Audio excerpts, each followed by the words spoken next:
I'd just like to say, if you find these reviews helpful in any way, then please subscribe, as it's the only way I can make this channel grow. Thanks. Okay, so here we have the N-blue Eco budget tyre from Nexen. Now we all know there has to be some compromise when you buy a cheap tyre, so let's see how they hold up. I've tested these on my 1.4 16 valve double overhead cam Peugeot 206. Yes, I said 206, and before this car I owned a Peugeot 206. You can probably imagine my life hasn't turned out quite as well as I wanted it to, but we're getting off topic. Now, I paid £34 each for these tyres, which puts them firmly in the budget range. I've been driving around on these for about 6,500 miles through snow and rain, and I have to say they're not bad for what you pay. As you can see here, I took a measurement of the tread when they've been on the car for about 50 miles, and I will admit I should have taken long with this, as I get the first two readings just fine, but the second two I think were a little off. I will have to go with 7.2mm starting tread depth across the middle and 7.15mm on each shoulder. This is fairly standard, I'd say. I've split the general cornering grip and the stopping grip into separate categories, as I think this will help people understand how the tyres perform. There is a decent amount of dry grip in corners, which inspires confidence, and the hard sidewalls make them predictable. All in all, quite good. I'll give them 7.5 for dry grip. Wet performance in corners, again, is generally quite good. They don't break away from you suddenly, and slipping when setting off hasn't been a noticeable problem with these.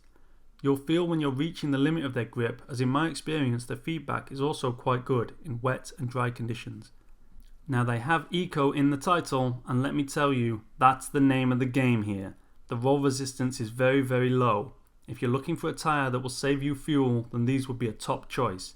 An easy 9 out of 10. Now stopping power is where I have some gripes.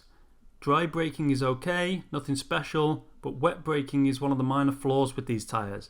And for a budget tyre, I'd say they're performing well above what you'd expect in this price bracket, and there's nothing scary about the performance either.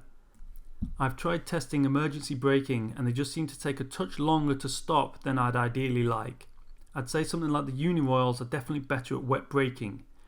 One major annoyance with the Nexen tyre is the road noise.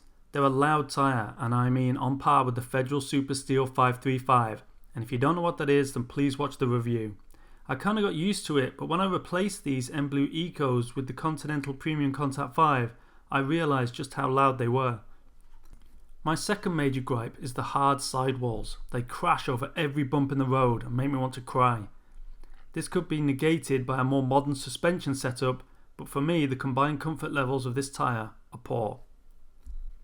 I've replaced these N-blue Ecos with the Continental Premium Contact 5 on the fronts, and here are some pictures to show how the tread designs differ.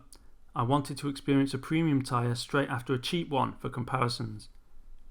Wear rate is a funny one. I've heard that these tyres wear out very quickly, but I didn't think it was terrible in this regard.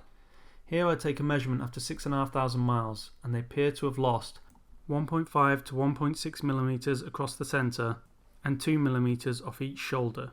So just be aware they seem to wear quite quickly on the shoulders of this tyre.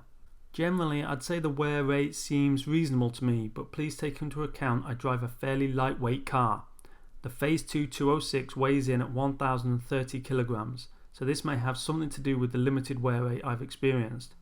If they started with about 7.2mm and they lost 2mm off the shoulders in 6,500 miles, they'd have lasted me 16.25 thousand miles in total. I'll give them 6 points for wear rate. There's a lot to like about the performance of these tyres for what you pay. Wet and dry grip is generally good, and the roll resistance is excellent, which is what the name advertises. They are let down by an uncomfortable ride, subpar wet braking, and a slightly above average wear rate. They came out with a score of 53, which puts them a lot closer to the Uniroyal Rain Sport 3 than I'd expected. All in all, a decent tyre and definitely worth a look if you're on a budget.